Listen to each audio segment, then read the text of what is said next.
Na akademia ya kisasa itajengwa katika shule ya upili ya Taru iliyoko wadi ya Makinon, kaunti ndogo ya Samburu katika kaunti ya Kwale. Na waziri wa michezo Salim Mvurya alizindua akademia hiyo ambayo itawafaa wanamichezo wanaoibuka na waliomo kwa sasa.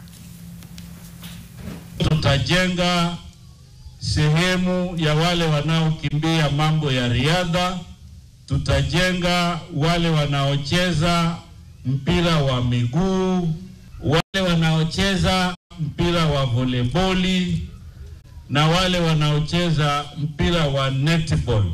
Hawa wote mpaka basketball tutawajengea hiyo sehemu.